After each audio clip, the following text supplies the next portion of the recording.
देखिए, आ आज के इस वीडियो लेक्चर में हम बात करते हैं चौहान वंश के बारे में बात करेंगे। किसके बारे में बात करेंगे? चौहान वंश के बारे में बात करेंगे। तो सबसे पहला बिंदु आता है इसमें, चौहानों का मूल नाम क्या है? चौहानों का मूल नाम क्या है? तो चौहानों को साहित्य में चाहमान कहा जाता है। इसका अर्थ होता है चौहान। और चौहानों के अंतर्गत भी एक एक शब्द का अर्थ होता है। चौहानों के अंतर्गत एक एक शब्द का अर्थ होता है, जिसमें आता है चा। चा का अर्थ होता है चाप, अर्थात धनुर्विद्या में कौन सा राजा? पूर्ण राजा। धनुर्विद्या में यानी कि धनुर्विद्या में क्या होता है? एक प्रकार से धनुर्विद्या में क्या होता है? निपुण राजा होता है, उसे कहते हैं हम चाप। और है का अर्थ क्या होता है? हरि, अर्थात ईश्वर में आस्था करने वाला राजा होता है का अर्थ क्या होता है? हरि, अर्थात ईश्वर में आस्था करने वाला राजा होता है। और क्या होता है?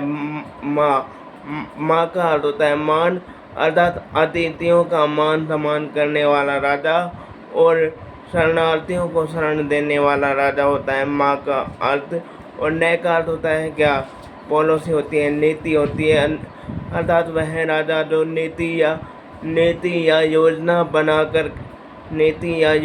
बना करके शासन का संचालन करता हो। क्या करता हो? नीति या योजना बना करके शासन का संचालन करता हो। और पीढ़ी दर पीढ़ी अपने शासन को लो लेवल से हाई लेवल तक ले जाता हो। ऐसी राजा की क्या होती थी? पहले पॉलिसी होती थी चौहानों के अंतर्गत। और बात करें तो अब बात करें उत्पत्ति के बारे में। उत्पत्ति में पहला आता है विद्वानों के अनुसार। विद्वानों में पहला विद्वान कौन आता है? पहला विद्वानों के अनुसार आता है अग्निवंशीय सिद्धांत। अग्निवंशीय सिद्धांत के समर्थक कौन कौन है? चंद्रबरदाई है, मूणोत्तनैणसी है, सूर्यमल मिश्रण है। और बात करें तो यहाँ पर ऋषि वशिष्ठ भी है इसमें। और बात करें अब सूर्यवंशी की तो दयानक है, जोतराज है, नरपति नाल है, गौरीशंकर हीरातन ओझा है। गौरीशंकर हीरातन ओझा है। दयानक, जोतराज, नरपति नाल, नैनचंद्र सूरी है, गौरीशंकर हीरातन ओझा है सूर्यवंशी में। तो अब बात करें विदेशी जाति से उत्पन्न, तो कर्नल जेम्स टॉड है, विलियम क्रुक है, वी स्मिथ ने विदेशी जाति से उत्पन्न बताया है। और बात करें इंद्रवंशी की, तो इंद्रवंशी में रायपाल का शेवाड़ी अभिलेख जो है ना, रायपाल का कौन सा अभिलेख? शेवाड़ी अभिलेख में इनको क्या बताया गया है? इंद्रवंशी बताया गया है रायपाल के शेवाड़ी अभिलेख के अंतर्गत। और बात करें तो चंद्रवंशी में तो हरियाणा का हांसी शिलालेख और सिरोही का अचलेश्वर शिलालेख होता है। सिरोही का कौन सा? अचलेश्वर शिलालेख होता है। तो बात करें आगे की, तो ये थी विद्वानों के अनुसार उत्पत्ति। अब बात करें शिलालेखों के अनुसार। शिलालेखों में सबसे पहला शिलालेख आता है बिजोलिया शिलालेख कब का है? सबसे पहले बात आती है कि बिजोलिया शिलालेख है कब का? तो 1117 ईस्वी का है। उस समय शासक कौन था चौहानों का? सोमेश्वर चौहान के समय उत्कीर्ण हुआ था। 1117 ईस्वी में भीलवाड़ा में। और इसमें चौहानों को क्या कहा जाता है? वत्स्य गोत्र ब्राह्मण कहा जाता है। और इसका समर्थन दशरथ शर्मा की द अर्ली चौहान डायनेस्टी और कायम खानी रासो में किया जाता है। कायम खानी रासो इसका समर्थन करता है कि चौहानों को बिजोलिया शिलालेख में वत्स्य गोत्र ब्राह्मण कहा जाता है। तो ये तो शिलालेखों के अनुसार। दूसरा शिलालेख आता है सुन्ना माता शिलालेख।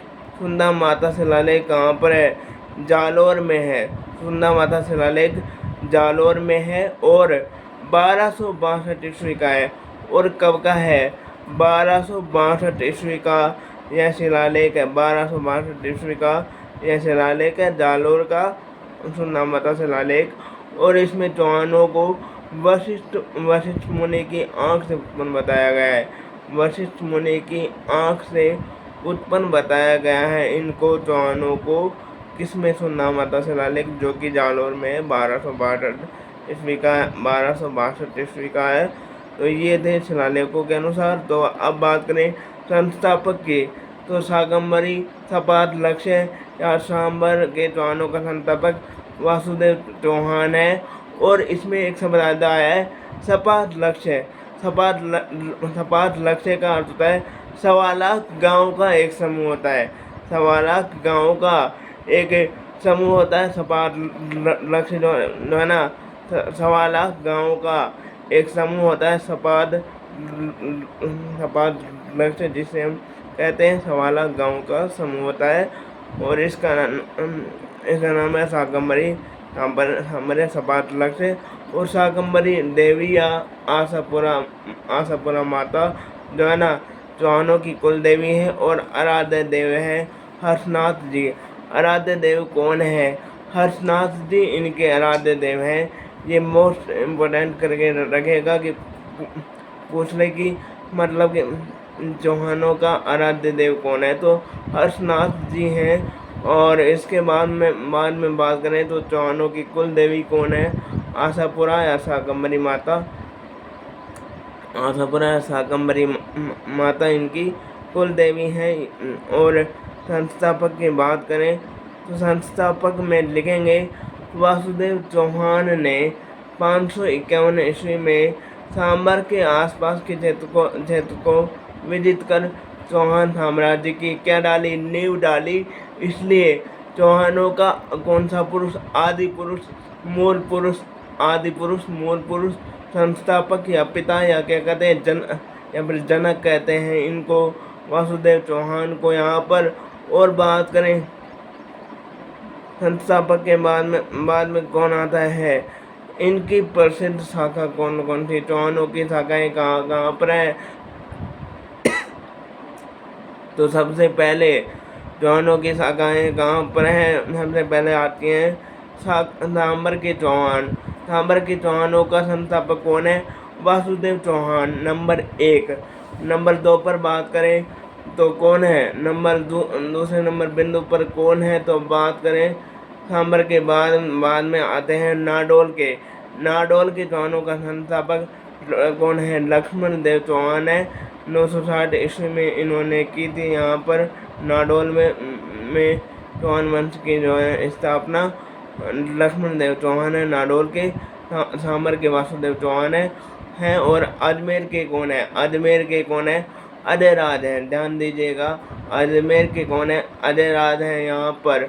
और बात करें सेकंड नंबर पर तो अजमेर के अजयराज और सांबर के वासुदेव चौहान। और इसके बाद में रणथंभौर के चौहानों का संस्थापक गोविंदराज है। कौन है? गोविंदराज है। रणथंभौर के चौहानों का संस्थापक गोविंदराज है। सिरोही के लुम्बा चौहान है। जालोर के कौन से चौहान? कीर्तिपाल चौहान। ध्यान दीजिएगा, कौन है? कीर्तिपाल चौहान है। कौन है? कीर्तिपाल चौहान। कौन से पाल? कीर्तिपाल चौहान। जालोर के चौहानों को हम कहते हैं, जालोर के चौहानों को सोनग्रा चौहान भी कहते हैं। और बूंदी के चौहानों का संस्थापक है देवाहाड़ा चौहान। और संबंधित ग्रंथ में बात करें तो दयानक का है, पृथ्वीराज विजय है, जोधराज का हमीर रासो है, नरेंद्र सूर्य का हमीर महाकाव्य, नरपति नार का बीसल देव रासो है, चंद्रशेखर का सुतंत्र है, मेरुतंग का प्रबंध चिंतामणि है, राजशेखर का प्रबंध कोश है। तो ये थे संबंधित ग्रंथ। यहाँ पर आज के फर्स्ट पार्ट में बस इतना ही।